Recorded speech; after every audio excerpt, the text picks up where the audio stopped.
The Consulting Success podcast is powered by the Clarity Coaching Program.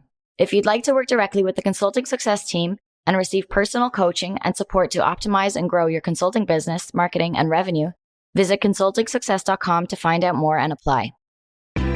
Welcome to the Consulting Success Podcast. I'm your host, Michael Zapersky.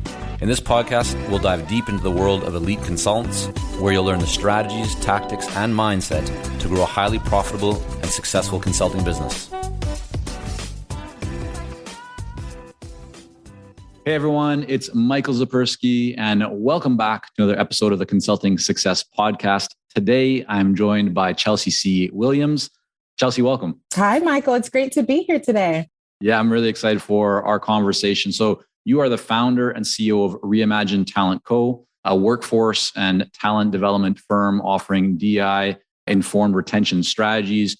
Your clients include brands like Ben & Jerry's, Gatorade, Cushman & Wakefield, a whole bunch of others. And you're also a speaker on the topics of workplace inclusion and career navigation.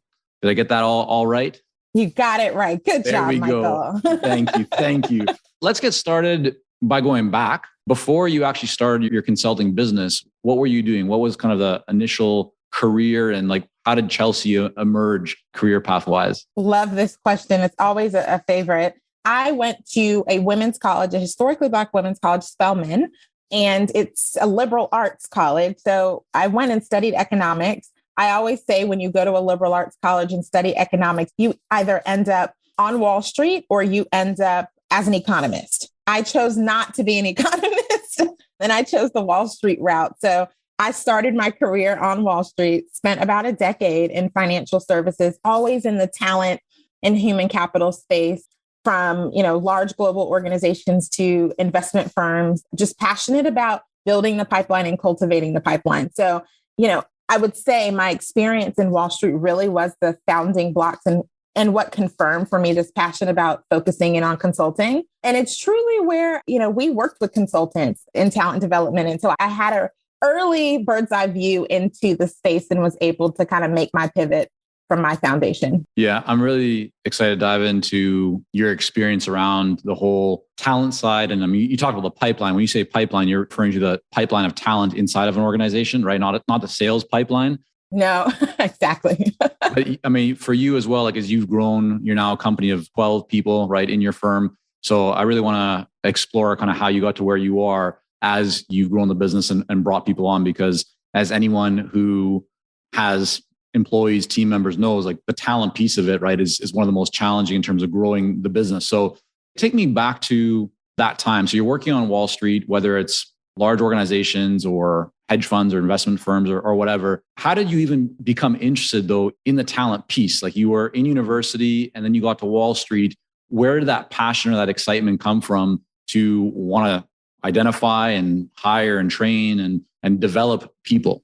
Such a great question. I really think it was birthed in my high school years, but definitely cultivated in my college years. I found myself quite involved in student government and volunteering in our local community and I was an ambassador for our admissions department at Spelman. So giving tours and meeting people. All people, truly. You're a people person. I am. I thrive. I enjoy being around people. I care deeply about people's development. I'm a person who learning is a value and a hobby. So, naturally the ability to be able to learn from people and work alongside people excites me. So 2018, you started what today is known as Reimagine Talent Co. What made you leave Wall Street or the world of finance? For many, that's their life ambition, or as they're developing themselves, they think about high paying job, great benefits, all the fun and kind of, premium world that finance can provide. Why you decide to not continue down that path and just move up the ranks and instead go off and build your own company, this time consulting firm? Yeah, I really appreciate the question, because the truth is, was doing quite well in my time in finance and really actually enjoyed my firm. But the last firm I was at before I took a leap out, it really came down to seeing a pain point. So at the time when I was working in financial services, one of my roles, I was a vice president overseeing human capital really globally. I focused in the Americas, but we did a lot of global projects as well. And one of my focuses was early talent, which is, people could describe it as your intern, your graduate, your first few years out of school, just to kind of provide a baseline.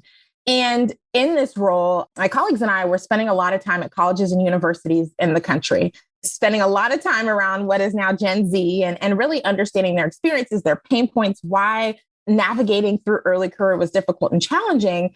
And it was in that time that I realized there really wasn't an organization that was thoroughly focused on helping organizations engage, develop, and retain early talent. And so I started writing on a campus recruiting tour. We were at Penn, and I found myself in the hotel lobby, just writing all of my observations from conversations with students and professors and colleagues.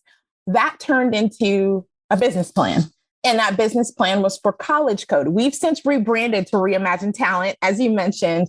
But originally, we started off in the early talent and development space, hence the name College Code. And it was to, again, help employers really build and cultivate this pipeline of a new generation of talent that really sees work and career vastly different than before. And so that's really the origin story, spending the time being what I would call in the weeds on campuses. I'm really getting to understand the Gen Z experience and saying, you know what? There's really not an organization that is solely focused on supporting, especially through a diversity lens, this next gen. And that was the business plan for College Code, which is now Reimagine Talent. All right. So you decide there's an opportunity in the market. You are well positioned with your background and expertise to add value to organizations, or at least to attempt to see what you could make of this. What's your first step? How do you go from being in the finance world to actually getting your first client and actually turn this into a business? Love the question. One of those people who's a little type A. So I said to myself, okay, before you leave, you need to have some leadway, some kind of step that you're going to take to help you really, again, explore and dive into the consulting space. So there is a program that's called Education Pioneers. Their whole mission and vision is to take people from outside the world of education, so business, legal, medicine, you name it, and position them to be management and leaders within the education space. So not like student and instructional focus, but like management and admin focused.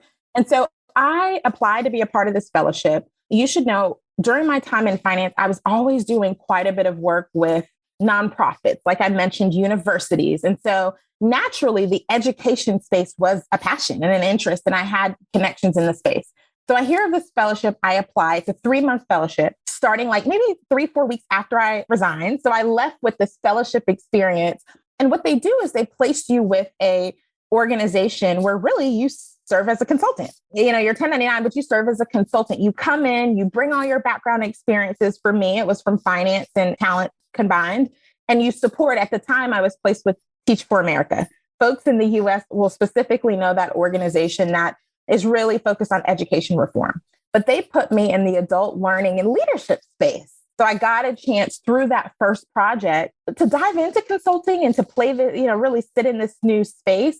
But also, as you can imagine, being a part of a broader network to build other relationships with organizations and people who were in the consulting space. So that was really like my first step. And were you paid for that work, or that was? Yes, totally paid. Okay. Yeah. Got you. Yes. Yeah. It was absolutely a paid opportunity. Again, you come in as a part of a cohort. So, I was also getting leadership development and coaching and just that network that. And you were doing this while you still had a full-time job in the finance world? Or? No, it was right when I resigned. 3 weeks later, I started. Got you. Okay. So but I planned it. Yeah. Okay. So did you know that you were going to start that, and then you timed the resignation to the start of this next program, or? It was close. Really, I was saying to myself, I need a little bit of a break because I've been working, but when I left, I knew that this fellowship I knew I was going to be a part of the fellowship class. Right. So I had something to look forward to. Yeah. Okay. So you had that essentially kind of quote unquote, like your first client, but done through this fellowship. So the fellowship did your marketing for you and put you in front of the client. So now you have your first kind of paid gig as a consultant. What happens after that? How do you leverage that experience to get the next client or the next 2 or 3 clients? Like, how do you actually turn that into a business as opposed to just delivering through this fellowship? Thank you for the question. I was very intentional in wanting to be a part of this fellowship because, again, it was part of a broader network. So I said to myself, I go in, I do a great job with this particular client. There's a whole network of dozens of organizations across the country. And so really for me, I was doing the work of consulting for this client, but building relationships, let's say after work hours, right? Right. Yeah. Networking events, speaking with people at other organizations. I will tell you my experience in finance. You can imagine, especially in the role that I was in talent, I met dozens of people and had honestly a very strong network. And so for me, once I made the step, I felt very comfortable to reach out to even colleagues. There were some colleagues who were tremendously helpful of making introductions to universities, to nonprofits. And so that for me really was, that step was what officiated she's stepping into consulting. And then my network, college included, and my network in New York City, I was just reaching out. I was going to the contracting fairs, that they have. I was really putting myself out there, though uncomfortable. So I want to make this very kind of tactical and tangible for everyone joining us. What did you say? So you have this Rolodex and you're a great networker. You know lots of people. You're getting introductions and referrals. What were you actually asking? Like when you were sending an email to somebody that what were you saying in that email that was then leading you to be able to have conversations with those people and turn that into business? Yeah, so good. Again, I think it's a much easier. There's the cold call and then there's the cultivating a relationship that's already there. Thankfully, and I did do some cold calling, which we could talk about later, but for the most part, people knew me and they knew my work or they knew someone who knew my work. And so it was an initial email. I've transitioned out of my full-time role. I'm now stepping into consulting through this organization called College Code. Here's our mission. Here are the 2 to 3 services that we offer organizations, and learn more on the website. Would you be open to an introductory call? And so it really was like, here's the step I've taken. Here's what we do and what we offer. Would love to move off the email into a meeting. And what percentage of people would you say who received, who you sent that email to actually responded and said, yeah, like I'm open to having a conversation? Was it a large portion or was it just quite small and it required you to do a lot of follow-up with people? Kind of walk me through. I'm imagining that you have this database of hundreds of people and you send this email to a lot of them. How does it kind of transpire, or what are the next steps after that initial email goes out? Yeah, this is where it becomes important to be organized. I learned it maybe a year later, but the CRM system, starting with that critical, and that's in your amazing book, even if it's an Excel sheet, right? Starting a place where you're organized becomes incredibly critical for the follow-up. It's interesting. It's a good question. I would say 25 to 30 actually got back to me. I mean, that's just the truth of the matter. There were many who said, I love what you're doing. Let me make a connection for you. But sometimes those connections didn't materialize. Sometimes it was because, again, we had a very specific niche, early talent. And again, this is something I learned a few years later, the importance of really being specific in the person within the organization who can help me, who's interested in the kind of work that we do. But initially, I would say it was about 25 to 30% who said, Chelsea, let's talk. And this, the conversation doesn't mean that, there's an opportunity, but it was the door in and the opportunity to really, explain some of the ways that we can add value. So that's how with those conversations is kind of what then turned into your second client, third client? Absolutely. I'm trying to think about my earlier days. Yeah, it was that speaking, if I can bring that up for you. Again, I was already doing speaking when I was working in financial services, unpaid, but I was already doing the world of speaking. So I had my list of organizations I'd spoken at. I'd had the variation of panel versus workshop versus keynote. And I'll tell you, again, I didn't know at the time that those opportunities were helping me build that community through LinkedIn as one example of people who knew me from speaking at a panel. And so some of my earlier consulting opportunities came from speaking and still continues to be an option for us now. So yeah, let's contrast like the early days. It was, we call, network reactivation as an exercise we take a lot of clients through in our coaching programs, because like yourself, very common to have this amazing asset of relationships that you've cultivated and developed over the years. And then how do you actually turn that into initial conversation? So it sounds like, you really executed that very well. If you compare and contrast that to today, right? So here we are years later. What are you doing today from a marketing lead generation perspective? What would you say is working best for you to be able to create conversations with highly qualified, high value prospective clients? Speaking, honestly, and this, everybody has to, and Dory Clark talks a lot about this. You have to find your niche. Like, what is the way that you get to people? Is it writing? Is it speaking? Is it one-on-one? And I've identified that speaking is that way for me. It's something I'm passionate about. And it's definitely a way that I feel that I can educate and inspire others. And so when I think about it, especially moving to the keynote space, as you can imagine, depending on the conference or the summit, that puts you in this, thought leader space that people really, especially if it's an industry conference or a multi-sector conference, people are going back to all these different cities, state sectors. And so that has been tremendously helpful for us. And then finally, I'll say, especially in the space of talent and diversity, referrals. 75% of our business last year was referral based. We go and consult with a partner. They go and tell another partner because the community's small and they want trusted people. Is there anything that you do on the referral side that you feel helps for you to generate? Like, a lot of people talk about referrals, but they're very reactive. Like they just do the work, right? They do great work. People tend to get business. Not so many people are proactive or strategic. And I don't mean that like to say if you're not, that's fine. Just, is there something that you do when it comes to referrals that you feel, yeah, this actually really helps us to generate more of those? Yes, there's a few things that come to mind. Anytime we're finishing a client engagement, we do what we call a postmortem or, our final call. And that is where we talk through our journey and our experience together. And we'll share some new products or services we're offering and really listen into what's next quarter, next year for the client. We're really intentional about making sure that that's set up, as you can imagine. So that's definitely a big one. The testimonials would even be one. And again, that's something that I know you discussed in your book, but the proactive nature of getting those testimonials, because again, I didn't really know that people really read them, if I'm honest, but some people really care about those. And so there are people who have asked, can I get a few testimonials? Or is there someone I can speak with? And so us always having that ready and clear on a one-pager are just little things that you might think, oh, I'll get to it, or it's not a big deal, but they can make a huge difference in just landing that next opportunity. Totally. I want to get into your team and how you've gone about building the business. Before we do that, two questions. One, around this idea of speaking. If somebody is saying to themselves, you know what, Chelsea, like that makes a lot of sense. I've heard a lot of people talk about the power of speaking, but I haven't done a lot of that myself. What would be just, again, tactically, like, is it as simple as identifying an association or professional group or conference that your ideal clients are attending, finding who the person is that is, in charge of getting speakers and reaching out to them with a hot topic or something that is kind of relevant and timely? Is there anything else you'd add to that you feel is critical to be successful in landing speaking opportunities? Absolutely. Love the question. Before I get into my response, I will say, be honest about yourself if speaking is something that energizes you. And we've talked, and again, this is something that I know you've spoken on. It might be writing for you, right? You might be more interested in editorial. Choose what feels natural because it's a lot of energy and prep and time. You know this. So if you do say to yourself, speaking is what's interesting to me, or I'm interested, there's so many different places that you can speak, to your point. And so I think the first thing is, and I did this activity, write your dream list. Where are the places that you want to speak? Think broadly: conferences, summit, business meetings, companies, organizations, schools, churches. Like the list is so broad. And that's something that I learned early.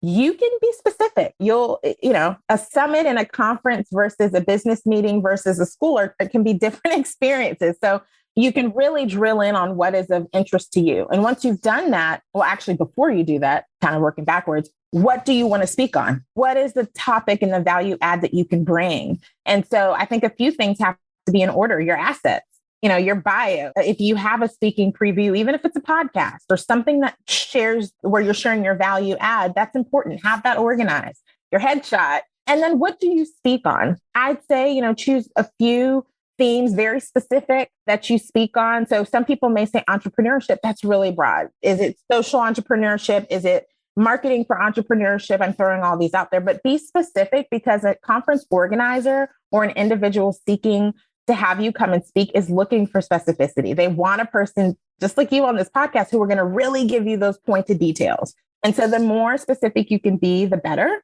And then I'll say, practically speaking, and this could be its own session, you need a write-up of what are you going to talk about if you're doing a workshop or a keynote. What outcomes or objectives will the audience take away? People really care about this because, again, putting yourself in the shoes of the conference organizer, they need to make sure that you're going to deliver on why they're bringing you in, or that ends up impacting them in the broader organization. And so that's the credibility piece. Yeah, I think those are really fantastic tips and recommendations. That specificity so important in many aspects of business, but I think especially around this area of speaking and creating those opportunities. So I mentioned there's one other thing I wanted to ask you about, and that is the rebrand. So you rebranded, right? Walk us through that thought process, because you started off, right, being very kind of intentional with your branding and the company name, targeting that earlier stage worker or talent. Why did you decide to rebrand? Like, give me the strategic thinking behind that. Yeah. And where you are today with it. The most fun process ever for business, right? The rebranding truly came out of the point that, again, we started as early talent leaders, right? We were doing coaching, we were doing training, we were doing consulting. Then we started getting pulled into support managers and leaders, managing and leading early talent. And again, my background and much of the teams was talent development broadly, multi-generational. So we were doing the work, Michael, and under the name College Coach. And so you can imagine you go to a certain company and it's like, oh, we've got these individuals who can support manager and leader development. Their name's College Coach. It's like, what? So it didn't make, let me say this, we still got plenty of opportunities with our name being as it was because people were going off of our impact. But I said, to your point about strategy, I said, well, long term, it's better now with the traction and the momentum that we're getting to go ahead and handle this now versus 10 years later. And so it really was a business opportunity to expand the breadth of our opportunities and to make sure if someone heard Reimagine Talent or went to our website, they didn't stop and say, I don't think this is for me because we're not focused on early talent. And so that was the intention. Yeah, that's fantastic. So today you have 12 team members, and some are full-time, some are contractors and so forth. Take me back to the early days when you decide to add your first team member. Who was that? What was that role? Oh my gosh. It was an admin. Okay. It was an administrative assistant and vital, critical. I will tell you in full transparency, I hired my first person way too late. It was the Chelsea show. Most consultants, I think this is the case. How long did you wait until you brought on that assistant? I waited 2 years. 2 years. Okay. Yeah. And why did you wait? 2 years, like a year and a half, 2 years. A little bit of it was, I'll be honest with you, a little bit of it was, is this something I'm really going to ride out? Am I doing it for a few years just to see what can become? Is this really something that I'm fully wanting to commit to? And that's one reason I was writing it out a little bit. Yeah, it was a fear. It was a little bit of fear. Mm-hmm. And who was the second hire after the assistant? After the assistant, the second hire was helping with like marketing. Okay. Email marketing. Yeah, like so kind of email, some social marketing. Posting. Got you. Branding documents for clients, since we do so much of that, things like that. While we work with a lot of seasoned and experienced consultants here at Consulting Success, I'm often contacted by new early stage consultants. Invariably, the question I'm asked is, what are the steps I should take to become a successful consultant and grow my consulting business to my first 6 figures per year? Well, I'm excited to announce that we've opened the doors for our Momentum program. This is our most popular program for early stage consultants, and it has helped almost 1,000 consultants to start, run, and grow successful consulting businesses. It gives you the step-by-step plan to help you with your messaging, your fees, and pricing strategies, how to win more proposals, how to go to market more effectively, developing a marketing system to generate leads consistently, and so much more. And right now, until September the 19th, you can sign up for Momentum and get 50% off the regular price by going to consultingsuccess.com/audio. That's consultingsuccess.com/audio, AUDIO. Only 100 spots are available to join Momentum and get 50% off. This deal is only available until September the 19th or until all 100 spots are gone. We won't be opening up new spots in this program for several months, so don't wait. Go to consultingsuccess.com/audio. That's consultingsuccess.com/audio, AUDIO.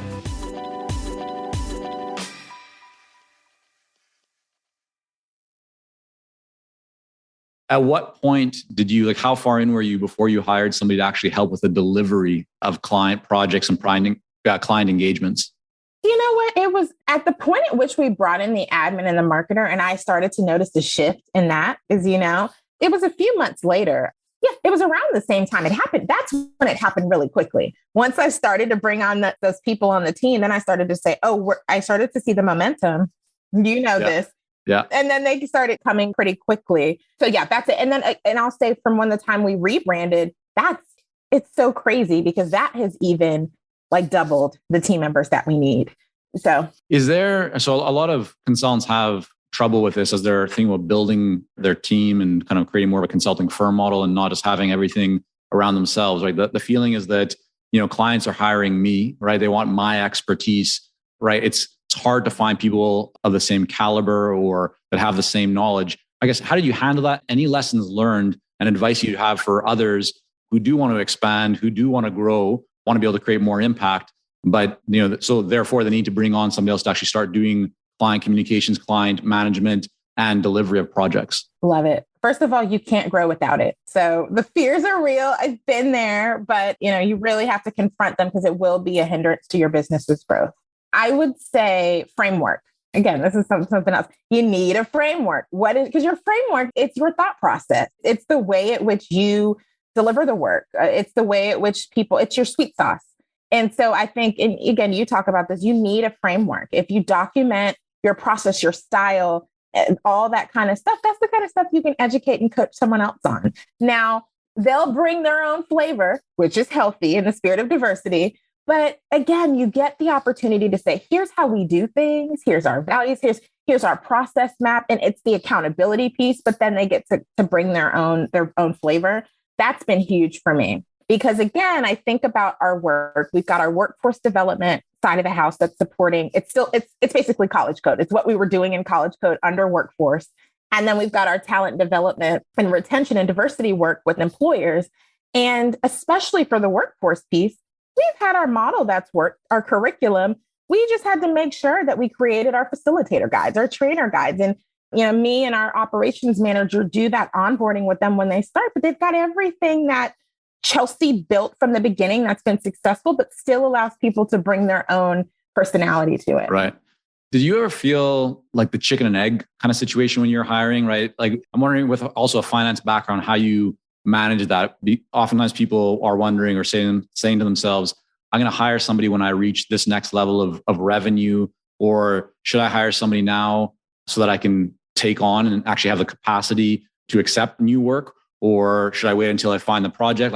So did you ever feel that chicken and egg kind of situation, or just wondering how you handled planning for and hiring people given your growth? You always need people before you think you do. That lesson was given to, there's a number of summits and conferences I've been to where that has been shared. And again, any big pivot or movement, you don't even know where it's coming from. For me, again, I think rebranding was huge. And I think there were some speaking opportunities, Michael, that really provided more visibility than I thought. And it's the same thing for people who are listening. You never know that client opportunity, that speaking opportunity, that article that you contribute to that's going to open up the floodgates of opportunity for you. And you don't want to be in a situation where you have to turn someone down because you don't have the capacity. Unless, of course, you say, you make your own determination around how many clients. But for most people, it's just thinking proactively and having that person, ready. And what I'll say is the benefit of today for consultants and trainers and coaches is, well, a lot of people are stepping into the gig economy. This, right? Like, there's so many people who want to be 1099 contract. They want that in a way that I don't think we've seen in a while. And so there's a huge benefit of people who are looking for flexibility and looking for the opportunity to be a part of a team, but also do other things. And so the talent market for this type of work right now is pretty fruitful. And so I think that those are helpful pieces. Did you ever, or were you ever in a situation where you decide to go ahead and hire somebody, but didn't necessarily have a project to put them on right away, and then starting to kind of feel like, well, how does this impact cash flow in the business? Well, there's a contract situation, to your good point. Yeah, I mean, there's a person who has signed on and she will join. And upon communication, I told her, we'll have you start to work in Q3, because I am hearing from my partners that there's going to be some additional things. And I know it and I believe it. And I also believe that I have the ability to pay her. That's very important. There's plenty of times where, and sometimes it's for the contractor who will say, you know what, I free up. I'm busy the first few quarters. Can I work with you in the second half of the year? And so I really think it's fluid conversation that you can have with people. And I'll tell you, more people are interested in the flexibility than not.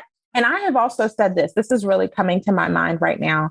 How can you use your team in different ways? So I think about, honestly, Michael, one of our consultants who supports diversity work, the projects that I wanted to put her on, given her background and experiences, we didn't start it until about March, but I had her start with us in January, February.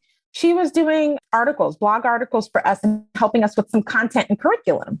What are the other ways you can flex the team for some of the things that they can do really well and that help your business? It's just thinking creatively. And how about your margin? So, I mean, a lot of people see that as they start building their team, if they are even tracking their margin as a percentage, right, of revenue minus expenses, right, getting kind of what your profit margin is, they start to see that dip a little bit as a percentage. For you with the finance background, has that ever been a factor? Kind of like what did you see? Did you see that your margin as a percentage dipped as you started to build the team and bring more people on? Or was that offset by revenue growth? Just kind of talk me through what you experienced. Yeah. Well, when you start to go contract to full-time, you'll notice. So that the W-9 to W-2 is a big one that I did notice. Obviously, to your point, though, there's the value add of bringing a person in who, is passionate, competent, excited, and can take on much of what you or others were doing. So you can show up in other ways that are value additive. So definitely noticed it at first. But again, especially when I think about this rebrand that we did, we have been able to expand revenue in other areas. And so less of a worry and concern because I'm seeing the benefit of the investment. And what's been the reason for you to go from, let's say, contractor to a full-time employee? Why make that shift? What's the best practice or mindset there? Volume. And if I'm honest, volume is huge because we have nearly doubled our partners since last year for workforce and for talent dev and DE and I, and so that's huge. So when you say volume, do you mean, Chelsea, do you mean it's you just want to be able to have like more of that person's time, like kind of their dedicated full-time capacity to be able to deliver for clients? Exactly, because much of the work example was on me or our operations manager. If we're talking about client experience, if we're talking about business development, and so bringing on a person full-time allows us to free up in those spaces, like I mentioned to you, so that I can focus on other things that are revenue producing. And honestly, allow people to do what they do better than me. I am more marketing, sales, client work. There's people on our team who are operational gurus. They run laps over me, Michael. And so I had to be in a place of humility, if I'm honest with you, and say, you know what, I could do this, but I'm not doing this so well. And it's also frustrating me. So let's get somebody who's excited about it. So Chelsea, you've had a lot of experience in the kind of hiring and talent workforce development. In your own experience, and especially maybe in the consulting world, although certainly be connected to your experience when you worked on Wall Street, what would you say is kind of the biggest mistake you've made when it comes to hiring that might be relevant for consultants? Oh, trusting others on my team to make hiring decisions and me coming in at the very tail end and not really doing the due diligence I need to do to make sure it's the right person for me. Learned it very quickly and I will never do it again.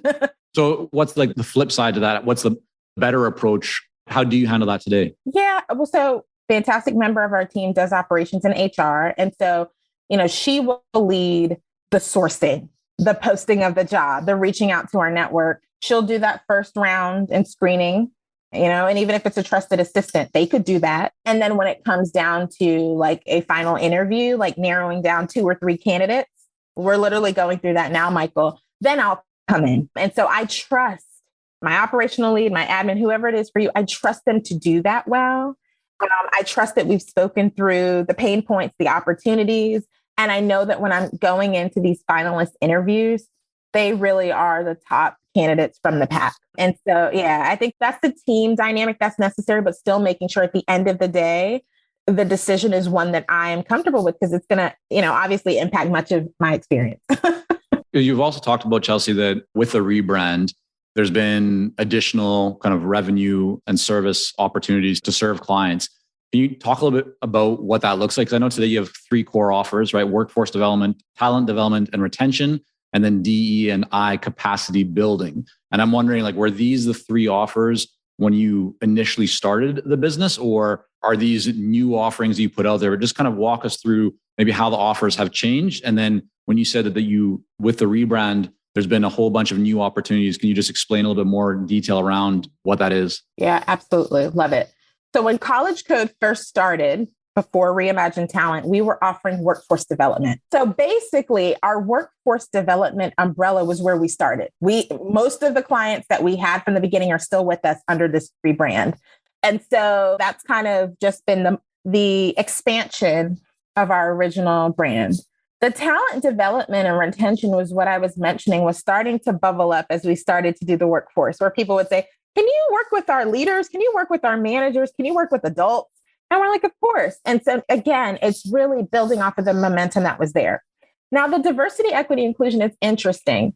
We see diversity, equity, and inclusion important in everything that we offer. But as you can imagine, when you think through the past 2 years and so much of the social justice and racial inequity conversations that have taken place, many organizations are saying we want to be a part of the solution and we want to diversify our workplaces. And so we thought it important to call out specifically this capacity and this support that we can offer to organizations and not imply that people think talent development and retention is necessarily this focus on diversity. So that is our newest, very clearly stated service, even though we've been doing the work, if that makes sense. And that's one of the places that we've seen a lot of growth. Again, as you can imagine, thinking about the last 2 years, especially in the States, there's huge focus and attention in this area. From how do we recruit to make sure that we are broadening our pool of candidates?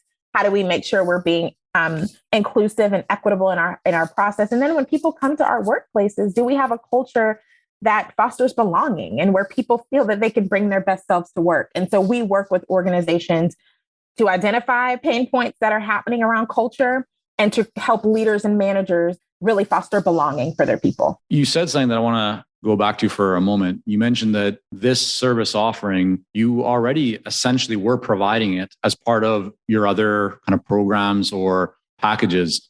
You identified that there's maybe even more opportunity for this. And then you went in and you kind of extracted it as its own, put a spotlight on it, then started to talk with your existing clients, prospective clients, say like, hey, we have this new offering, even though it existed before, right? You saw the opportunity. Is there anything else in that I missed? Because I think it's most consultants that have been consulting for any period of time likely have the same opportunity inside of their own business right now, but they're not actively looking for it. They're just going like, this is the way I do things. This is the way I've always done them. But they're not necessarily breaking down the profitability or the impact or the opportunity inside of their existing offerings to think about, is there something that I'm currently doing that I could just focus on and do a lot more of and therefore be more successful? So anything you maybe just add to that or that I missed? No, I mean, I think I'm glad that you brought that up because again, in my mind, I'm thinking, well, we're doing the work of diversity and inclusion in workforce and in talent. I'm like, of course, people should know that. And then the more I spoke with people, Michael, the more they said, well, even with having the website, well, do you do diversity, equity, inclusion? I'm like, well, yeah. So spelling it out and being specific, because when people are good, especially if we're talking about SEO and Googling, if people are just searching, they're looking for keywords, you know this. And so the more specific we can be, the better, I think, when it comes to really drilling in. And I'll give you this one example that I was talking about with a fellow entrepreneur. She really focuses in the career coaching space, was primarily working one-to-one and does some small group coaching as well. And I mentioned, and she was like, you know what, I really want to start doing more with B2B and with associations. And I said, to your very point, you might want to consider on your website creating a page specifically that's career coaching for organizations, career coaching for associations, and really calling out that you do offer this B2B opportunity, because someone could think it's just B2C and they might just brush you off as a particular client. And so I do think when we can take a moment, even audience wise, and be specific for certain audience, a very, insular industry or sector, that can be tremendously helpful. Yeah. Chelsea, talk to me about how your pricing strategy has changed over the years, if at all. Like how does your pricing structure look like today compared to in the earlier years? Oh, this is such a good one. This is the one that this is why I loved your books so much. For me, it's just every single time I work with the client, I just become more wise in this area. You're always wondering, am I doing this, the right way? And so for us, mainly what we will do is we certainly look at we track our hours and we make sure that as we're going through, especially for consulting and even training, that we make sure that we are pricing based off the time that it's going to take. But I'll be very honest, especially in the space of talent development and retention, the impact. What is this training or this series of programs for managers or leaders? What's the opportunity for the organization if this is helpful? And so there's a part of this where we will look at, value add and impact of the work. It's a little bit of those two things. When people start to think about a team, I may go in and say, this particular consulting project we're working on, there's a project fee. Some of our partners, depending on what they're looking for, if they're looking for an access retainer to us as their partners, it's a retainer model. So we have a few different models here. And then I think when you start to think about bringing on team members, well, that's where if I have a project fee or a retainer fee, my contractors are hourly. Right. Like so, for them, things like that. Just to clarify this, you're talking about kind of like the balance between two sides. So you are tracking your hours and you're conscious of how many hours you are spending, kind of your involvement and time in a project. And that needs to be covered. So that's kind of like the base, right? Of, hey, if we want to be charging an average of, just make this up, $200 an hour, I want to make sure that's like actually what we're receiving at least that. But then we're looking at, on top of that, what is the value kind of contribution or the impact contribution? And if there is significant value and impact that it will be delivered in this project and created for the client, and that goes then above what that base kind of hourly component is, then you're adding that on to the project, right? So you're figuring out what's the win-win both for you and for the client, but you want to make sure that your base is completely covered, especially because you have team members that are delivering this, but you're also not just leaving it at that. You're going, what is the additional value that's being created? And that's the part that goes on top. So the two are working together. The two are working together because I learned this in the early days. You always underestimate how much time it's going, especially, especially in consulting. There's so many times where something will pop up or there's a request that's made. Of course, there's the conversation around scope creep. But for the most part, and especially I'll tell you, I don't like to go and if I can manage around scope creep in a new contract, I try to. Like I really, from the beginning, want to just make sure there's clear expectations. So that's where I started saying, let me add on this extra value based off of what's happened X, Y, Z. And it's been pretty helpful. Yeah. Fantastic. Yeah. How are you? So clearly, I mean, your company is growing. You've done this rebrand, right? More team members. What does scaling or scale and growth mean to you right now? Like, what are you thinking about when you right now are spending time thinking about the next 12 months, next 24 months? What does that look like for your company? Yeah, it's so good. We have been thinking about the focus of working across generations. Again, our workforce work being very Gen Z focused and it will be alpha generation soon. And the technology opportunity that's available for that generation. And so for our workforce development, which was our College Code umbrella, we're starting to get into product. We're starting to think about how we can take what we've been offering and put a course together, put things together that are on demand. And so that's our big kind of focal piece because we're hearing the interest from the organizations and students we work with in the space. And we just feel like that's low hanging fruit. That makes a lot of sense. We have a lot of clients that we're working with who are doing exactly that, like develop, because they're hearing that from their clients. It's like they want access to this and that whole opportunity to productize, to take what you're delivering as kind of like a one-to-one, very customized and make it more standardized. That obviously can scale and there's a lot of leverage baked into that. That's fantastic that you're going down that path. I want to ask you as well, and especially interested because of your background in the world of finance. So as your company is growing, right, it's generating more revenue or profits. Where are you investing? Like outside of the business. So I know you're investing into your team, you're investing into this, developing products and so forth. Where do you invest outside in terms of like wealth building? How do you think about that as an entrepreneur and business owner? Oh my gosh, it's such a great question. I was talking with my financial planner about it. So definitely for me, a home is like a big thing now that I'm out of New York City and thinking about the next steps. This is a big one that I have started doing more of. I've been investing in myself as a leader. I'll tell you, I made some pretty significant investments from last year into this year, some mastermind communities that I'm a part of, some conferences where normally I would have been like, I don't know if I should spend this couple $1,000 on this. And I'm saying, no, I need to show up and be my best self. And that is honestly like a 6 to 12 month shift that's happened for me. But I will tell you, my mindset, again, you talk a lot of mindset is so important. And so this leadership development and I do therapy, all things that make me a better person and leader are all a part of my investment book. Love it. Yeah. I mean, that's investing in yourself literally is the best investment that you can make, right? Because I always say it's like, we don't know what's going to happen in the world, right? No one that I know of can actually be 100% accurate in predicting the future. So many things that are happening around us, we have absolutely no control over, but the only thing that we can actually control is ourselves. And so I think it's such a wise investment to make, whether it's your health or your mind or your whatever, right? It's such a good thing. So a few more questions before we wrap up here for today, Chelsea. You have a lot going on. You're managing your team, right? You're investing in yourself and building yourself as a leader, in addition to working with all your clients. What are one or two things that you do every day that you feel really lead to your higher levels of productivity, performance, focus, just, being great at being you? What are some of those habits you might have? So starting my morning with gratitude and prayer, big mindfulness person, like huge at that. That's how I spend my mornings, and it's been transformational. Hey, can you give me just like what time in the morning do you do that? Is it like you roll out of bed and do it first thing with a coffee? 6:30. Or like No, I go straight. So as soon as my eyes open on a good day, I go straight into, I have my little journal right next to my bedstand.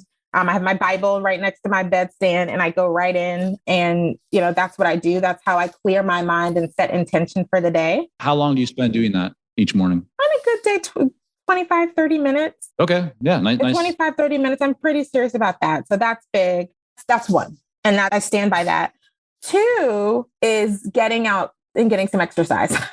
So the time for this varies. Sometimes it's during lunch, like a lunch break. I'll take a 45 minutes to an hour and go for a walk. Sometimes it's after work, now that it's daylight savings. This is really huge for me. And I'll tell you, I've fallen off in this area in certain times, but it has been such a huge mindset game changer for me to really sit here and do this, to your point about wellness. And so I notice a difference in how I show up when I'm getting physically active. And so that's big. And then my final one is consulting in business is so challenging. It's so important to make sure we stay connected to the people who we love. And so I have a little reminder on my phone to check in with a family member, with a friend, with a partner every day, and have like an intentional conversation with them, even if it's over text, so that I can make sure that I'm keeping, those relationships top of mind. Yeah. Fantastic. Those are great. And then finally, a book, fiction, nonfiction, over the last 6 months that you've read or listened to that you've just really enjoyed. This is really good. What comes to mind for me in the area of books? There's a really great book that I read called Professional Troublemaker. Okay. It's a really, really awesome book. And it really talks about, and I'm getting the author's name because I'm blanking out, but it really talks about this conversation. Levy Ajay is the author of the book. And it really talks about going beyond the grain in professional spaces and not being afraid to speak our minds, not being afraid to go against the grain. And I love it. It really, as someone who's doing the work of inclusion and equity, I want people to show up to work in any form as themselves.